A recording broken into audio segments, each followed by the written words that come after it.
오늘은 완벽하지 않지만 괜찮아, 완벽하지 않지만 괜찮아 라는 제목으로 말씀을 전하겠습니다. 지금 우리는 히브리서 11장에 나오는 믿음의 사람들을 소개받고 있습니다. 그래서 지난 2주 동안은 이제 우리 요셉을 이렇게 나눴고, 이제 오늘은 모세를 이렇게 나누겠습니다. 요새 여러분 그런 단어가 어느 순간부터 일상 용어가 됐는데 팩트 체크라고 하죠. 요새 워낙 이제 언론들도 많고, 또 옛날에는 뭐 TV 채널이 KBS, MBC, SBS 정도 이렇게 있었는데, 지금은 이제 종합 편성 채널이라던가 아니면 또 인터넷 채널, 또 이렇게 대표되는 게 유튜브 뭐 이런 것들이죠. 그러니까 많은 곳에서 정보를 제공하다 보니까 이게 잘 진짜인지 아닌지 검증이 안 되는 것들이 되게 많아요. 그럴듯하게 편집해서 이렇게 하지만 이게 또 별로 그렇게 책임을 지지 않고 막 어떤 돈을 벌 수 있는 목적으로 이렇게 자극적인 정보들을 제공하다 보니까 그 가운데에 가짜 뉴스들이 참 많죠. 그죠? 또 어떤 사실을 왜곡한다던가 이런 일들이 굉장히 많아요. 그래서 요새는 우리가 항상 뉴스를 접할 때에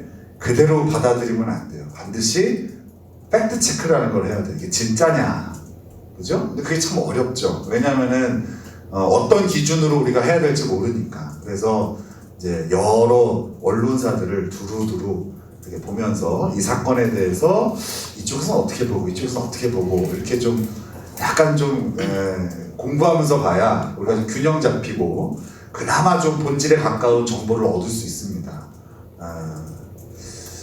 근데 이제 성경에 우리가 오늘 본문을 좀 팩트 체크를 할 건데, 성경을 팩트 체크할 때는 뭘로 체크를 하면 되겠어요? 성경으로 팩트 체크를 하면 되죠. 그죠? 그러니까 이건 그렇게 어렵진 않습니다. 그래서 우리가 오늘 본문의 내용들을 좀 팩트 체크를 할 건데, 누구나 할 수 있는 부분입니다. 한번 같이 해보면 좋을 것 같아요. 일단은 여러분, 오늘 본문에 24절에서 26절에 보면 모세를 이렇게 소개를 해요. 한번 제가 읽어드릴게요. 믿음으로 모세는 장성하여 바로의 공주의 아들이라 칭함받기를 거절하고, 도리어 하나님의 백성과 함께 고난받기를 잠시 죄악의 낙을 누리는 것보다 더 좋아하고, 그리스도를 위하여 받는 수모를 애굽의 모든 보화보다 더 큰 재물로 여겼으니 이는 상 주심을 바라봄이라. 이렇게 지금 모세를 소개하고 있어요. 오늘 모세는 너무나 유명한 인물이니까 제가 뭐 모세의 인생을 자세히 얘기하는 건 의미가 없을 것 같은데, 잠깐만 좀 얘기하자면 이런 거죠. 이제 애굽에 있는 이스라엘 백성들이 너무 번성하다 보니까 바로가 위협감을 느끼고 태어난 남자애들 다 죽이라고 합니다. 근데 그때 이제 모세의 부모가 모세를 차마 죽이지 못하고 숨겨뒀다가 이제 더 이상 아이가 커지니까 숨길 수 없어서 이제 강에 띄워보냈는데, 강에 띄워보낸 아기가 어디로 가냐면 바로의 딸에게로 가는 거예요. 그래서 그때부터 이제 모세가 궁중에서, 애굽의 궁에서 이제 왕자로 자라게 됩니다. 하지만 이제 그의 마음 가운데 그의 어머니가 이제 유모로 이렇게 들어가게 되어지고, 그래서 어머니가 계속 신앙 교육과 민족 의식을 가르쳐 줬겠죠. 그래서 자신은 이렇게 애굽에서 왕자로서 살고 있지만 나의 피는 히브리인이고, 그리고 하나님께서 나를 살려주신 이유가 분명히 있을 거야 라는 마음들이 있었습니다. 그러던 와중에 그가 이제 같은 히브리인들이 싸우는 것을 보고 히브리인들을 괴롭히는 그 애굽 사람을 죽이는 일이 발생되어지게 되는 거예요. 그로 인하여 이제 바로 왕이 이 사실을 알게 되어지고, 모세는 그걸로 인하여 이제 애굽에 더 이상 왕자가 되지 못하고 미디안 광야로 옮기게 되어집니다. 이제 그런 이야기예요. 그런데 오늘 본문에서는 마치 모세가 굉장히 당당하고 기꺼이 그리스도를 위하여 받는 수모를 선택했다라고 얘기를 해요. 그죠? 굉장히 용감하게 진취적으로 믿음의 선택을 한 걸로 묘사가 되어지는데 정말 그럴까요, 여러분? 한번 우리 팩트 체크를 해보자고요. 자, 출애굽기 2장으로 가는 거예요. 출애굽기 2장 11절에서 15절입니다. 출애굽기 2장 11절에서 15절. 오늘 팩트 체크를 하려면 이제 모세가 나오는 출애굽기를 봐야 되니까 거기다가 이렇게 간지를 해놓으시고 함께 보시면 되겠습니다. 한번 같이 읽어볼까요? 11절에서 15절 시작. 모세가 장성한 후에 한 번은 자기 형제들에게 나가서 그들이 고되게 노동하는 것을 보더니 어떤 애굽 사람이 한 히브리 사람 곧 자기 형제를 치는 것을 본지라. 좌우를 살펴 사람이 없음을 보고 그 애굽 사람을 쳐 죽여 모래 속에 감추니라. 이튿날 다시 나가니 두 히브리 사람이 서로 싸우는지라. 그 잘못한 사람에게 이르되 내가 어찌하여 동포를 치느냐 하매 그가 이르되 누가 너를 우리를 다스리는 자와 재판관으로 삼았느냐. 내가 애굽 사람을 죽인 것처럼 나도 죽이려느냐. 모세가 두려워하여 이르되 일이 탈로 되었도다. 바로가 이 일을 듣고 모세를 죽이고자 하여 찾는지라. 모세가 바로의 낯을 피하여 미디안 땅에 머물며 하루는 우물 곁에 앉았더라. 여러분, 출애굽기 2장에 있는 이 같은 이야기를 봤을 때에 모세는 전혀 당당하고 기꺼이 그 왕자의 자리를 포기하고 고난받는 자리를 택한 것이 아니에요. 그죠? 모세는 어떻게 하다가 살인사건에 휘말리게 되고 어쩔 수 없이 도망자의 신세가 되어진 겁니다. 그러니까 진실은 뭐예요? 모세는 전혀 당당하지 않았고 또 두려움에 휩싸여서 바로 왕을 피해서 미디안 땅으로 도망간 거예요. 그죠? 그러니까 이 히브리서 11장에 지금 모세를 소개하는 건 조금 역사적 사실과는 다른 면이 좀 있는 거예요. 그죠? 자, 그 다음에 또 하나를 우리 팩트 체크를 해야 되는데 다시 히브리서 11장 27절 28절에 이 모세를 어떻게 소개하는지 제가 한번 읽어드릴게요. 27절 28절 이렇게 되어 있어요. 믿음으로 애굽을 떠나 왕의 노함을 무서워하지 아니하고 곧 보이지 아니하는 자를 보는 것 같이 하여 참았으며 믿음으로 유월절과 피 뿌리는 예식을 정하였으니 이는 장자를 멸하는 자로 그들을 건드리지 않게 하려 한 것이며. 이제 이 얘기는 이제 하나님께서 모세를 부르셔서 드디어 이제 이스라엘을 구원하는 일에 모세를 사용하십니다. 그죠? 그때 나이가 이제 80세였는데 그때 이야기예요. 이제 하나님께서 모세를 통하여 바로 앞에 서게 하시고 그 바로를 대적하게 하셔서 이제 이스라엘을 출애굽하게 하는 그 역사의 이야기를 27절, 28절에서 간단히 요약을 했어요. 근데 여기에 이런 표현이 있어요. 어떻게 표현이 되어 있냐면요. 믿음으로 애굽을 떠나 왕의 노함을 무서워하지 아니했다. 그러니까 여기도 보면 그 모세가 최고 권력자인 바로 앞에 당당하게 서서 그죠? 그를 두려워하지 않고 하나님의 뜻을 선포하고 또 이스라엘 민족으로서 담대히 요구 조건을 요구한 것처럼 지금 묘사를 해놨어요. 정말 그럴까? 팩트 체크를 또 해봐야죠. 그죠? 다시 우리 출애굽기로 가는 거예요. 출애굽기 3장 11절. 출애굽기 3장 11절입니다.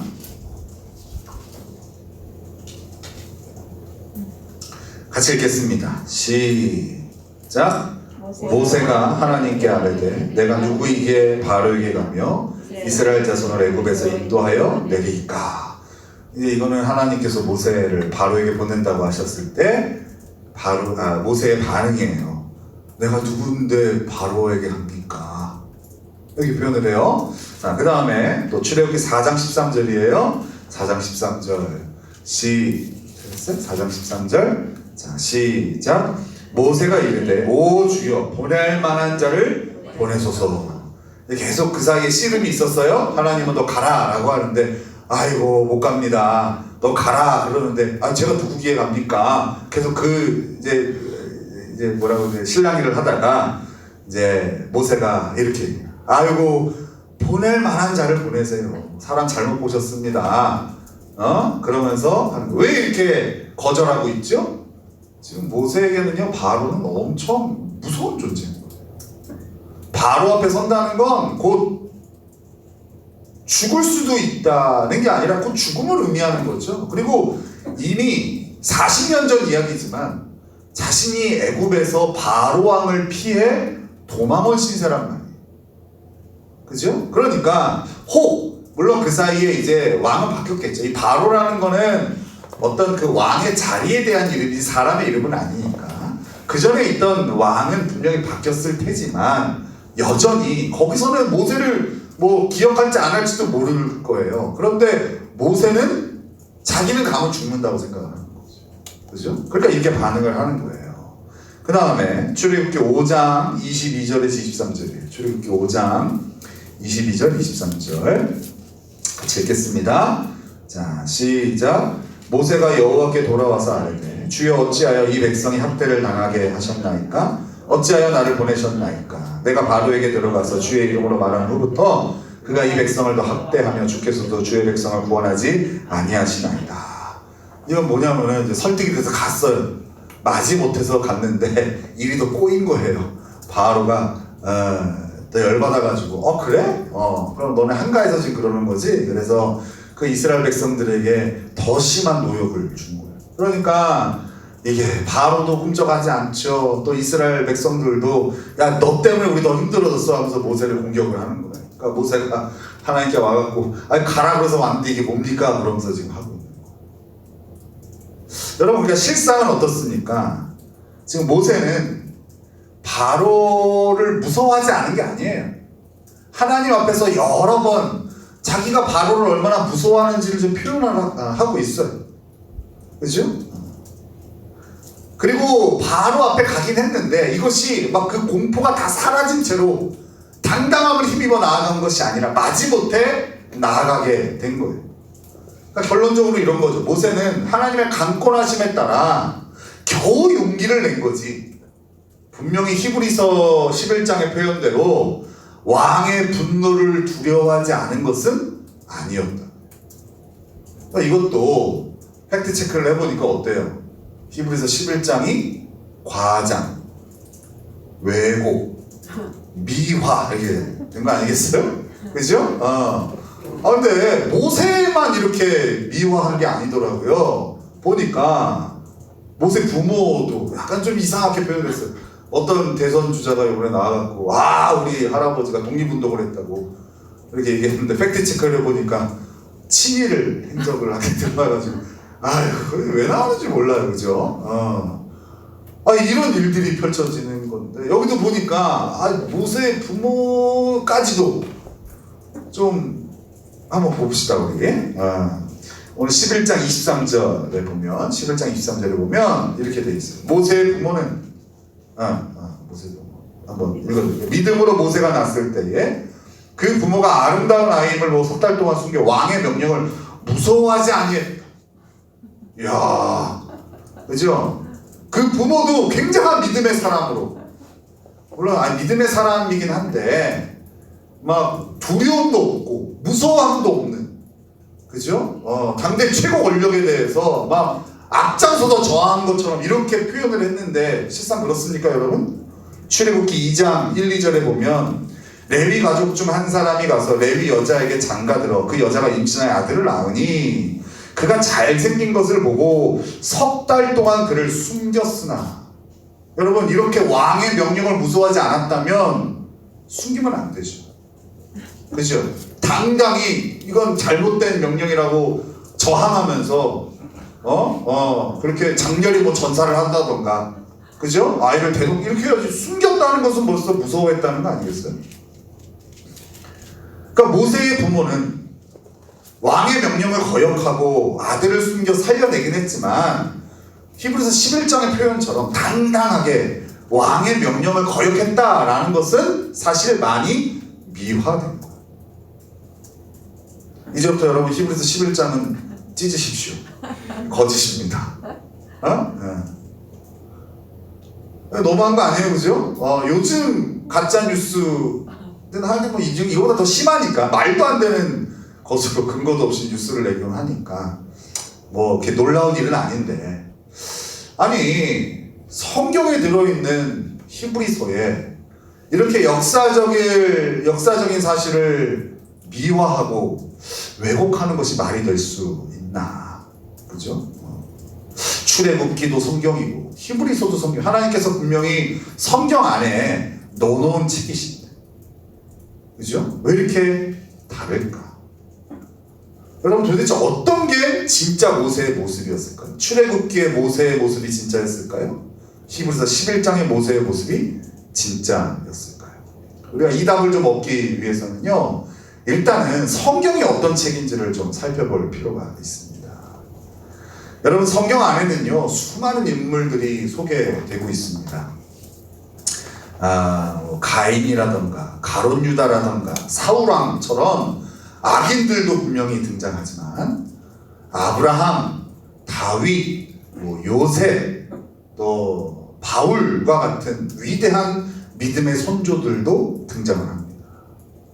그런데 이 성경에서는요, 위대한 믿음의 사람들을 소개할 때에 그들의 업적이나 장점만을 소개하지 않아요. 아브라함이 거짓말을 하고 자기의 부인을 팔아먹은 사연도 나오고요, 또 하나님 마음을 흡족하게 했던 다윗의 이야기를 할 때 그가 충성스러운 부하의 아내를 빼앗고 이것을 감추기 위해서 그 충성스러운 부하를 죽이는 이야기, 그런 잔인한 이야기가 적나라하게 다 표현되어 있습니다.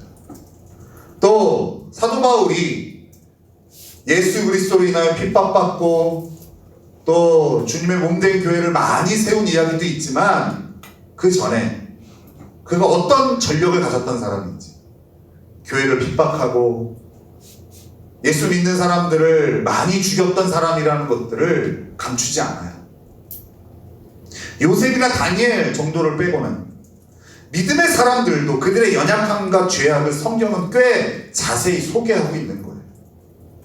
여러분, 사실 어떤 교훈적인 측면을 강조하는 거예요. 이렇게 살아야 됩니다. 만약에 이런 교훈을 주기 위해서라면 이런 믿음의 사람들의 약점은 좀 감추고 강점을 드러내는 것이 더 효과적일 거예요. 그죠? 그러면 아마 교회를 다니지 않는 사람들도 자녀들에게 꼭 읽어야 될 책으로 성경을 추천하지 않을까요? 그죠? 너 이런 인물처럼 되어라. 이런 인물처럼 되어라. 왜? 위인전 보면은 진짜 아브라함 링컨처럼 돼야 되겠다.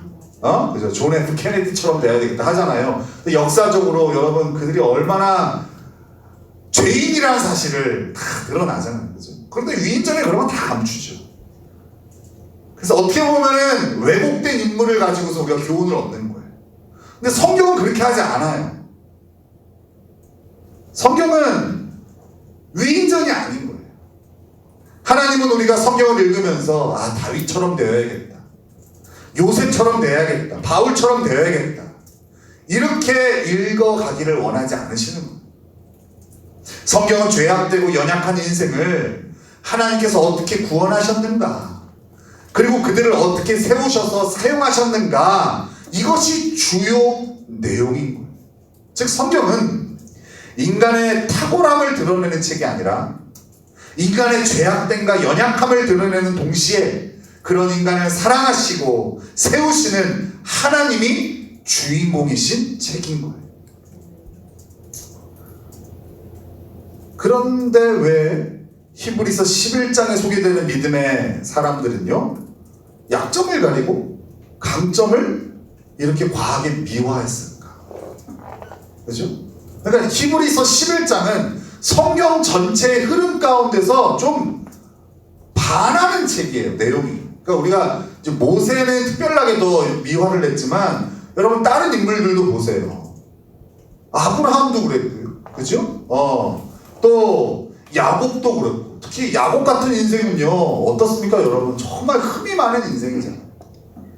또 믿음의 조상이라고 하는 아브라함도 아주 결정적인 실수들이 몇 번 있었고, 또 물론 대단한 믿음의 대가긴 하지만 그렇다고 완벽한 믿음의 사람은 아니었음에도 불구하고 그런 내용들을 하나도 쓰지 않고 히브리서 11장에는 온통 그들의 믿음을 미화하기에 바쁜 것처럼 보여줘.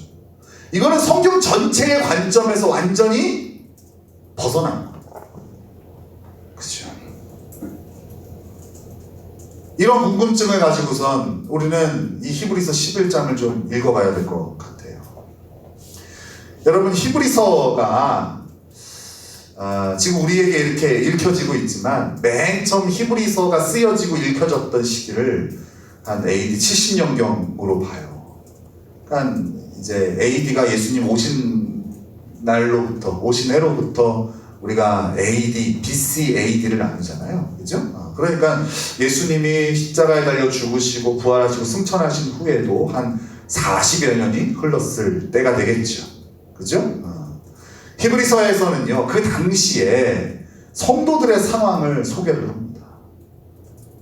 히브리서를 읽었던 이 성도들의 상황이 어땠을까? 이런 것들을 우리 히브리서를 통해서 엿볼 수가 있는데, 먼저 첫 번째로는요, 이들이 지금 그 예수님이 승천하신 후에 교회에 큰 환란이 닥칩니다.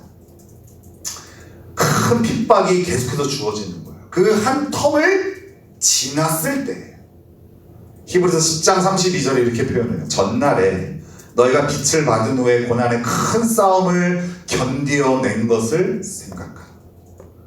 고난의 큰 싸움이 한바탕 한 30여 년 정도 40여 년 가까이 초대교회를 휘몰아치고, 그러니까 이런 거죠. 지금 많은 이들이 코로나인데 우리가 대면 예배 못 드려, 이거 정부가 교회를 핍박하는 거야 막 얘기하잖아요. 그죠? 어떻게 보느냐에 따라 다르겠지만 여러분, 이 당시엔 핍박이 그 정도 핍박이 아니죠. 그죠? 그냥 예수쟁이라고 하면 그들은 가난이 당연한 게 되는 거. 여러 번 설명드렸잖아요. 장사도 할 수가 없어요. 공무원은 더더욱 될 수가 없어요. 그리스도인이라고 한다면 그 사실을 숨기고 일상생활을 하거나 아니면 드러나는 순간 어떤 모든 권한도, 로마 황제를 섬겨야만 밥벌이를 할 수 있는 그 시대 가운데에 이것을 거절하는 순간 그들의 경제적으로 파탄이 나게 되어져 있는 거예요. 거기에다가 어떻습니까? 좀 심할 때에는 예수 믿는다는 이유만으로 사자밥이 되어지는 거예요. 마치 요새는 우리가 이제 UFC라고 그래갖고 8강링에 벌거벗은 두 사람이 들어가서 막 피투성이가 될 때까지 싸우는 거 보면서 환호하잖아요. 그 당시에는 이렇게 굶주린 사자를 원형 경기장에 풀어놓고 이런 예수쟁이들을 잡아먹게 하는 거. 그 굶주린 사자를 피해 도망가는 그 사람들을 보면서 박수치고 환호하고. 그리스도인들이 그런 취급을 받았단 말이에요. 그죠? 지금 이 히브리서를 읽었던, 이 편지를 읽었던 성도들이 맞이했던 상황이 딱 이때였어요. 그 큰 환란을 한바탕 지나고 난다. 그리고 나서 어떤 일이 펼쳐지냐면요. 자, 우리 히브리서 6장으로 좀 가볼까요? 6장 4절에서 8절. 히브리서 6장 4절에서 8절 읽겠습니다. 자, 찾으신 분들 읽어주세요. 시작. 한번 빛을 받고 하늘의 은사를 맛보고 성령에 참여한 바 되고 하나님의 선한 말씀과 내세의 능력을 맛보고도 타락한 자들은 다시 새롭게 하여 회개하게 할 수 없나니 이는 그들이 하나님의 아들을 다시 십자가에 못 박아 드러내놓고 욕되게 함이라. 땅이 그 위에 자주 내리는 비를 흡수하여 밭가는 자들이 쓰기에 합당한 채소를 내며 하나님께 복을 받고 만일 가시와 엉겅퀴를 내면 버림을 당하고 저주함에 가까워 그 마지막은 불사름이 되리라. 이제 이런 메시지들이 히브리서에 좀 등장을 해요. 신앙에서 이탈하는 자들. 무슨 얘기냐면 그 당시에 초대교회 공동체에 이런 신앙 공동체에서 이탈하는 자들이 생겼어요. 큰 환란 가운데 잘 버텼던 그리스도인들이 이 큰 폭풍이 지나간 후에 오히려 그 신앙의 공동체에서 빠져나가고 다시 유대교로 돌아가는 유대인들이 있었어요. 근데 문제는 뭐냐? 그런 이들로 인하여 지금 교회 안에 있는 성도들이 흔들리는 거예요. 그래서 이런 메시지들이 있는 거예요. 신앙에서 이탈하지 않도록 권면하는 메시지. 그래서 히브리서에는요, 여러분 교제를 강조하는 메시지들이 많이 있어요. 우리가 잘 알듯이 히브리서 24장 10장 24절 25절에 그러잖아요. 서로 돌아보아 사랑과 선행과 격려하며 모이기를 패하는 어떤 사람들의 습관과 같이 하지 말고 오직 권하여 그날이 가까운 곳으로 더욱 그리하지. 교제를 강조하지. 또 히브리서 3장 12절 13절에서는 이렇게 돼 있어요. 형제들아 너희는 삼가 혹 너희 중에 누가 믿지 아니하는 악한 마음을 품고 살아계신 하나님에게서 떨어질까 조심할 것이요 오직 오늘이라 일컫는 동안에 매일 피차 권면하여 너희 중에 누군지 죄의 유혹으로 완고하게 되지 않도록 하라. 이렇게 신앙의 공동체에서 이탈하는 성도들이 나오다 보니까 또 그걸로 인해서 유혹받는 성도들이 있다 보니까 이 편지에서는 성도들에게 주 안에서 교제하는 것들, 그런 유혹이 있는 자들에게 가서 권면하고 또 흔들리지 않도록 붙잡아 주라는 그런 메시지들이 등장을 하는 거예요. 근데 여기서 여러분 좀 신기한 점이 발견되지 않습니까? 극심한 고난 가운데서 버텼던 성도들이 이렇게 고난의 큰 싸움도 견뎌냈던 그리스도인들이 왜 신앙의 길에서 낙오되어졌을까? 오늘날에도 이런 성도들을 우리는 종종 만나게 됩니다. 신앙생활을 열심히 하다가 대충 하는 게 아니에요. 아주 열심히 해요. 최선을 다해서 하다가 중간에 낙오가 되거나 또 낙오의 위기에 처하는 성도들을 우리는 종종 보게 됩니다. 뭐 여기 계신 분들 가운데서도 과거에 그런 경험이 있었을 수도 있죠. 그죠? 제가 기억하는 분들도 몇 분 계시고 그렇게 이제 열심히 십자가의 길을 걸어가다가 이제 못하겠다.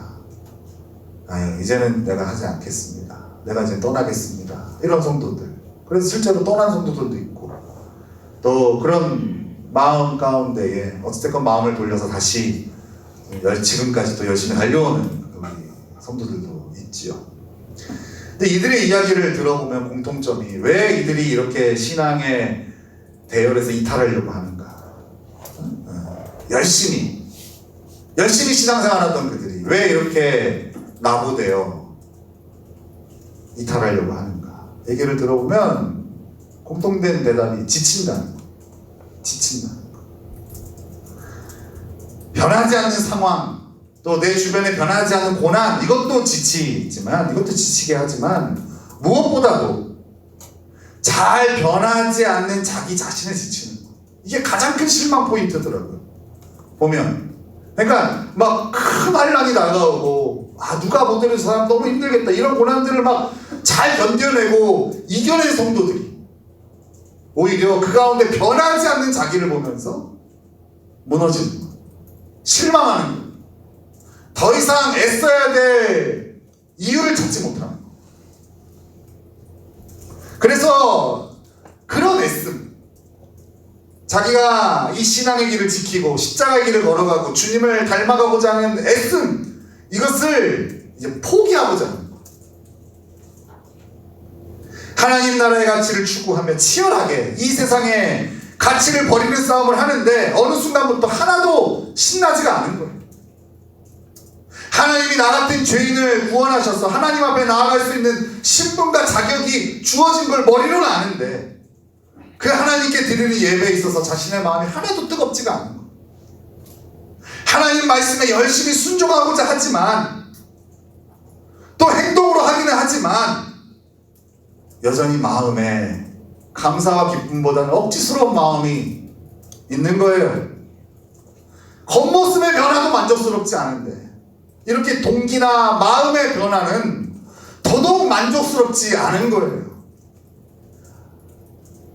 내가 믿은 세월이 얼만데, 내가 노력한 그 애씀이 얼만데, 내가 얼마나 치열하게 싸우고 있는데 다른 사람은 다 변화되는 것 같은데, 다른 사람은 다 성장하는 것 같은데 왜 나는 변하지 않을까? 나는 이렇게 수고하고 애써도 내 마음에 하나도 왜 기쁘지 않을까?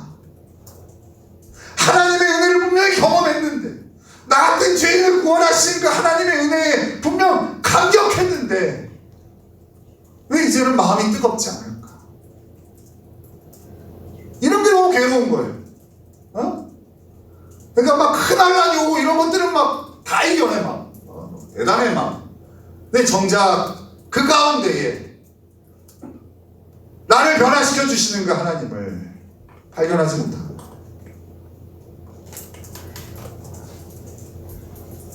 그러다 보니 어느새 해도 안 된다는 마음이 들게 되고 모든 신앙의 열심을 그만두고자 하는 유혹에 흔들리게 되는 거예요.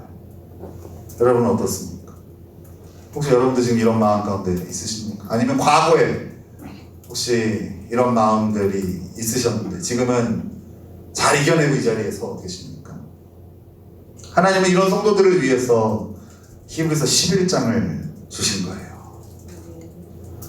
완벽하지 않은 자기 자신의 신앙을 바라보며 실망하고 낙심에 빠져있는 성도들에게 이 히브리서 11장을 주신 거예요. 큰 환란을 이겨냈음에도 불구하고 오히려 신앙의 대열에서 이탈하고자 하는 낙심하여 하나님을 향한 애씀에 지쳐서 무너져 내려있는 성도들에게 하나님이 히브리서 11장을 주신 겁니다. 오늘 소개한 모세는요 분명 완벽하지 않은 신앙인이었어요. 우리가 출애굽기에서 살펴봤지만 오히려 그는 문제 앞에서는 비겁하고 강자 앞에서는 나약하고 하나님을 향해서는 원망과 불평을 늘어놓던 인물이에요. 그러나 하나님은요 그런 모세를 위대한 믿음의 사람으로 히브리서 11장에서 우리에게 소개하고 있는 거예요. 어쩔 수 없이 도망간 것을 스스로 거절한 것으로, 어쩔 수 없이 고난의 자리에 서게 된 것을 스스로 고난을 선택한 것으로, 왕 앞에서 두려워하던 그를 오히려 왕을 무서워하지 않는 용감한 믿음의 사람으로 소개하고 있는 것. 누가? 하나님이에요. 이 본문에 담긴 하나님의 마음은 이런 거죠. 넌 완벽한 믿음을 가지지 못했지만 난 너를 완벽한 믿음의 사람으로 보고 있다. 우리 스스로 보기에는 우리는 너무나 보잘것이 없어요. 우리가 맨 처음에 신앙의 길을 내디딜 때에 하나님이 나를 온전케 해주시겠지, 하나님이 나를 변화시켜 주시겠지, 이제 더 이상 이런 마음속에 있는 죄악들을 다 떨궈버려 주시고 이제는 정말 선한 생각만 하게 하시고 선한 동기만 갖게 하시겠지, 그렇게 신앙의 발걸음을 시작했는데 10년 지나고 20년 지나고 30년 지나도 여전히 내 안에 있는 더럽고 추한 동기들, 여전히 내 안에 있는 세상을 향한 욕망들, 이런 것들을 보면서 실망하는 거야. 난 왜 안 될까? 이렇게 했어도 완벽해지지 않는다면 이게 무슨 의미가 있을까? 하나님이 나를 버리신 것은 아닐까? 이렇게 생각하는 성도들에게 우리 하나님께서 오늘 이 모세의 이야기를 통해서 말씀하시는 거예요. 내가 보기에 너는 완벽해. 내가 보기에 너는 완벽한 믿음의 사람이야 라고 왜곡되고 미화된 모세가 아니라 하나님이 바라보시는 모세를 우리에게 소개시켜 주시는 거예요. 사실 성경에는요 이런 하나님의 의도와 메시지가 여러 군데 쓰여져 있어요. 디모데전서 1장 12절에 사도 바울이 이렇게 고백을 합니다. 나를 능하게 하신 그리스도 예수 우리 주께 내가 감사함은 나를 충성되이 여겨 내게 직분을 맡기시니. 하나도 충성되지 않은데, 나는 하나도 충성되지 않은데 하나님이 나를 어떻게 보신다고요? 충성되게 여겨주시니. 충성된 자를 보시는 거예요. 내가 알아. 나는 하나도 충성되지 않은 걸 알아. 내 마음에 온갖 잡생각들이 가득하고 내 마음에 온갖 악한 동기들이 가득하고 내 마음에 온갖 이익을 추구하고자 하는 마음이 가득한 걸 아는데 하나님께 100% 충성스럽지 않은데 하나님은 나를 충성되다 보신다. 로마서 3장 24절에 이렇게 되어 있어요. 그리스도 예수 안에 있는 속량으로 말미암아 하나님의 은혜로 값없이 의롭다 하심을 얻은 자 되었느니라. 죄투성인 인생인데, 죄로 인하여 죽을 수밖에 없는 인생인데 하나님은 그런 우리를 어떻게 보신다고요? 의롭다 여겨주신다. 의롭게 보신다. 가능합니까? 하나님은 예수 그리스도를 통하여 우리를 보시기로 작정하셨기 때문에. 하나님 우리를 직접 보신다면 이런 평가가 없죠. 있을 수가 없죠. 하지만 우리 하나님은 작정하셨어요. 예수 그리스도를 통하여 당신의 백성들을 보시기로 작정하셨어요. 그러니까 하나님께서 모세를 보실 때에도 직접 보시면 출애굽기 2장이 맞죠. 근데 하나님은 그 연약하고 부족하고 나약한 모세를, 완벽하지 않은 믿음의 사람 모세를 예수 그리스도를 통하여 보시니까 고난을 당당히 거절하고 이 세상의 권력 앞에 두려워하지 않고 무릎을 꿇지 않는 위대한 믿음의 사람으로 보시는 거예요. 예수님을 통하여 보시는 거예요. 근데 문제는 우리가 우리 자신을 이 하나님의 눈으로 보지 않는다는 데 있어요. 그렇죠? 변하지 않는 자신을 바라보면서, 그게 내가 보는 평가로서 자신을 평가하면서, 그렇죠? 그러면서 지쳐가고 실망하는 성도들. 사실 보면 이것은 뭐의 문제인 거예요? 하나님을 진짜 신뢰하지 않았던 거죠. 그게 교만인 거죠. 하나님의 눈으로 바라보지 않는 거죠. 하나님이 이것이 옳다라고 하는데 자기가 옳다라고 얘기하지 않는 거죠. 하나님은 나를 이미 예수 그리스도를 통하여 보시기로 마음 먹으셨는데 나는 나 자신을 예수 그리스도를 통하여 보지 않는 거죠. 그러니까 이런 괴리가 생기는 거예요. 하나님께서 우리를 예수 그리스도를 통하여 보시기로 마음 먹으셨다는 것을 믿는 게 믿음이에요. 그렇기 때문에 우리가 완벽하지 않지만 괜찮은 거예요. 제가 오늘 설교 제목을 완벽하지 않아도 괜찮아로 맨 처음 지었다가 나중에 완벽하지 않지만 괜찮아로 바꿨어요. 왜 바꿨을까요? 뉘앙스가 좀 달라요. 완벽하지 않아도 괜찮아 라고 하면 이런 분들이 이제 위로를 받기 시작해요. 그래, 예배 빠져도 괜찮아. 아니, 죄 지어도 괜찮지 뭐. 게을러도 괜찮아. 아이 뭐 완벽할 수 없는데 뭐. 그죠? 완벽하지 않음을 추구하게 되더라고요. 사람이 참 교묘해서 어떤 기준이 선포되어지면 아주 미꾸라지처럼, 그죠? 그래서 제가 완벽하지 않아도 괜찮아 하면은 이거 큰일 나겠구나 해서 완벽하지 않지만, 이거 뉘앙스가 달라요. 완벽을 추구하지만 그거에 미치지 못해도 괜찮다는 거. 다시 말하지만 오늘 이 메시지는요, 큰 환난을 거치며 신앙을 지킨 성도들에게 쓴 것이라는 것을 잊으면 안 돼요. 즉 아무리 열심히 애쓰고 힘써도 자신의 신앙이 만족스럽지 못해 힘들어하는 성도들에게 주신 하나님의 메시지인 거예요. 저는 우리 교회 성도들이요, 예수님을 닮아가고자 얼마나 많이 애쓰는지 잘 알아요. 상대를 미워하지 않고 사랑하려고 애쓰고, 또 상대에게 분을 바라지 않고 품어주려고 애쓰고, 세상의 가치관을 거절하고 하나님 나라의 가치관을 세우고자 애쓰고 있다는 것을 너무나 잘 알아요. 오히려 이렇게 신앙생활을, 우리 강복교회도 그런 나이롱 신자들이 있습니다. 어느 교회나 다 있어요. 나이롱 신자. 목사님 내 얘기하시나? 맞아요. 당신 얘기하는 겁니다. 오히려 이런 분들은요, 여러분, 고통 없이 신앙생활 하십니다. 진짜로.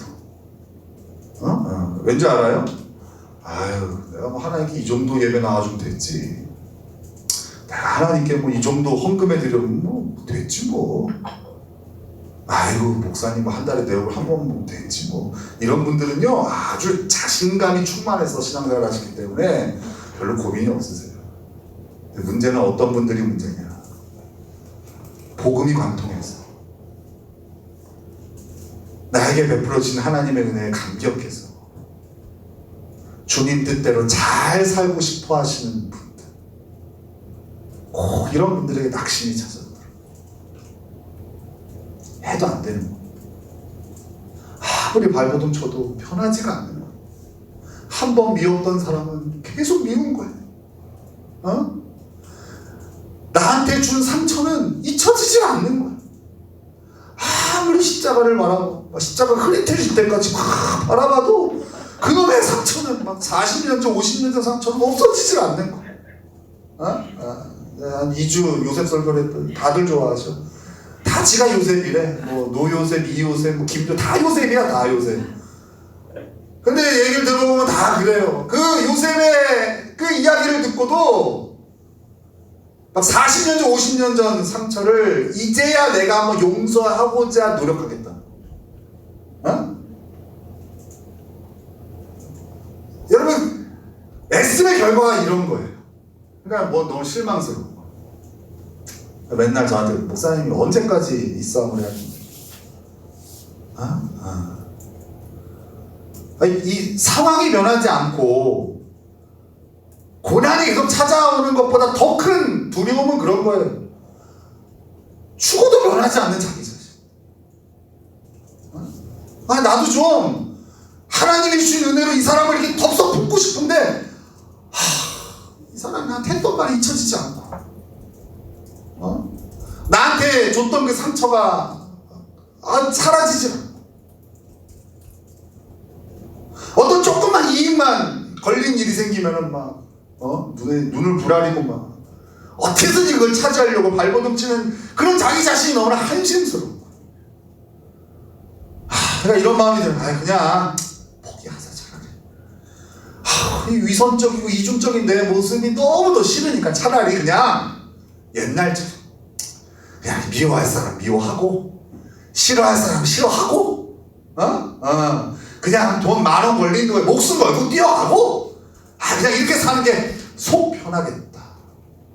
이런 여러분 나이로운 신자로 갑시다. 이 얘기가 아니라고요. 보통 이렇게 신앙생활하면서 마음고생하고 힘들어하시는 분들이 주로 이렇게 하나님의 은혜가 관통된 인생들, 복음이 관통된 인생들에게 주로 나타나더라 이거예요. 근데 여러분 이런 분들의 특징은요, 자꾸 자기가 얼마나 애썼는지 그리고 그 애씀의 결과가 어느 정도인지에 집중해서 생기는 문제. 그러다 보니 지치는 거예요. 그러다 보니 넘어져 있는 거예요. 아무리 애써도 완벽해질 수 없는 죄인된 우리를 하나님은 예수 그리스도의 십자가 보혈로 구원하셨어요. 그리고 그 은혜를 받고도 여전히 완벽한 신앙생활을 하지 못하는 우리를 하나님은 예수 그리스도를 통하여 바라보고 계시는 거예요. 어떻게 해요? 완벽한 그리스도. 그 십자가를 붙들고 하나님의 선을 행하고자 주인 뜻대로 순종하며 살고자 그 미워하는 사람을 품으려고 또 세상의 이익을 거절하고 하나님의 그 영원한 천국을 바라보면서 걸어가는 그 결과가 완벽하지 않더라도 하나님은 그 마음을 품고 애쓰고 있는 성도들을 완벽한 그리스도인으로 완벽한 하나님의 자녀로 흠잡을 데 없는 하나님의 백성으로 보신다는 거예요. 우리에게 필요한 것은 더 큰 열심이 아니라 이 하나님의 눈, 하나님의 평가를 믿는 믿음이 필요한 거예요. 아이러니하지 않아요? 믿음 생활 열심히 하시는 분들에게 부족한 것이 바로 이 믿음입니다. 어느 순간 그 믿음이 나의 열심에 대한 보상에 대한 믿음이지 나를 인도하시고 나를 온전케 하신 하나님을 향한 믿음은 점점 사라져 있다는 거예요. 그것이 바로 오늘날의 성도들의 모습이고 또 큰 환난을 지나온 히브리서를 읽고 있는 로마교회 성도들로 지금 이게 추측되어지거든요. 그 초대교회 성도들의 모습이었던 거예요. 오늘 제목을 다시 한번 제가 여러분들한테 읊어드릴게요. 완벽하지 않아도 괜찮아가 아니라 완벽하지 않지만 괜찮아. 열심히 영적 싸움에 최선을 다하고 있는 우리 성도들에게 하나님이 주신 메시지예요. 이것은 절대로 완벽하지 않음을 추구하거나 또 또 그것을 합리화하라는 메시지가 아니에요. 우리가 내는 열심이 여러분 내가 보기에 만족할 만한 결과로 주어지지 않는다 할지라도 그때 우리에게 필요한 것은 하나님이 나를 어떻게 바라보시냐에 대한 믿음이에요. 하나님이 예수 그리스도를 통하여 우리를 바라보시기로 마음먹으셨다. 우리도 그 예수 그리스도의 눈으로 예수 그리스도를 통하여 우리를 바라봐야 되는 거예요. 죄 많은 죄인이지만 의롭다 여겨주시는 하나님은 주님의 뜻을 행할 능력이 하나도 없지만 용감하고 담대한 믿음의 사람으로 보시는 예수 그리스도를 통하여 보시는 하나님의 눈으로 바라봐야 돼요. 요즘 제가 설교 준비를 하면서 꽤 많은 스트레스를 한때 좀 이럴 때가 있었어요. 너무나 설교 준비가 너무 즐겁고 빨리 주일이 됐으면 좋겠고 빨리 이 설교를 좀 이 은혜를 막 나누고 싶고 막 그럴 때가 되게 많았는데 어느 순간부터 너무 토요일이 고통스러워. 너무 진행이 잘 안 돼요. 설교 준비 과정 매끄럽지가 않아. 한 주간 내내 머릿속으로 막 어떤 풍성함들이 막 이렇게 하나님이 주시는데 막상 이걸 글로 쓰려고 하면 표현이 안 되는 거. 또 그 풍성했던 것들도 메모를 해도 지금 다시 보니까 전혀 풍성하지 않아. 그래서 토요일 날이 너무나 괴로워요, 사실. 이게 어떤 설교를 준비하는 자들이 겪는 고통일 텐데. 그래서 오늘도 이 설교를 준비하는 과정이 그렇게 유쾌하진 않았어요. 잘 준비했어요. 완벽한 설교를 준비해서 우리 성도들 앞에 서고 싶은데 그게 되지 않는 게 굉장히 큰 스트레스예요. 주일날에는 새벽 기도가 없는데도 오히려 잠을 더 잘 못 이뤄요. 그냥 뜬 눈으로 밤을 샐 때도 있어요. 어젯밤에 좀 잘 잤어요. 만족하지 않지만 그래도 잘 잤어요. 근데 제가 이 설교를 준비하면서 이런 마음이 들었어요. 이 완벽하지 않은 설교를 하나님께서 완벽하게 사용하시면 되는 거구나. 내가 막 완벽한 설교를 준비하려고 물론 애를 쓰지만 완벽한 결과물이 나도 만족하지 못하는 완벽한 결과물이 나오지 않더라도 괜찮겠구나. 왜? 완벽하지 않은 설교를 하나님께서 완벽하게 사용하시면 되는 거니까. 아니 내가 아무리 완벽하게 준비했다 할지라도 하나님이 그걸 사용하지 않으시면 말짱 도루묵 아니겠어요? 이렇게 완벽하지 않은 설교를 하나님께서 완벽하게 사용하셔서 우리 성도들에게 큰 울림의 메시지를 주시겠구나. 이 확신을 가지니까 어젯밤에 좀 잘 잤어요. 한 주간 볼 거예요. 하나님께서 어떤 일을 하셨는지. 저는 알죠. 이 설교의 원고나 이런 것들이 완벽하지 않다는 걸 제가 알아요. 그러니까 이거는 절대 내 실력이 아니라는 걸 아는 거예요. 우리 성도들이 은혜 받고 막 변화되어지고 세임을 얻는다면 하나님의 실력이에요. 여러분, 우리는 하나도 충성되지 않습니다. 근데 그런 우리를 하나님은 충성되게 여겨주시고 또 우리는 죄투성이인 인생이지만 하나님은 그런 우리를 의인으로 여겨주십니다. 그 하나님을 우리가 믿기 때문에 그 하나님께서 우리를 하나님의 사람으로 온전케 하시겠다고 약속하셨기 때문에 또 분명히 예수님 다시 오셔서 우리가 부활에 동참하게 되어지면 그때는 이 일들이 완벽히 이루어질 것이기 때문에 여러분 그 하나님의 눈으로 우리를 다시 보시고 우리의 완벽하지 않음에 좌절하고 낙심하는 것이 아니라 포기하는 것이 아니라 오히려 그것 덕분에 나를 완벽하게 하실 그 하나님을 소망하며 그런 완벽하지 않은 인생을 다루시는 하나님을 더욱더 신뢰하는 저와 여러분 되시기를 예수님의 이름으로 축원합니다. 아멘.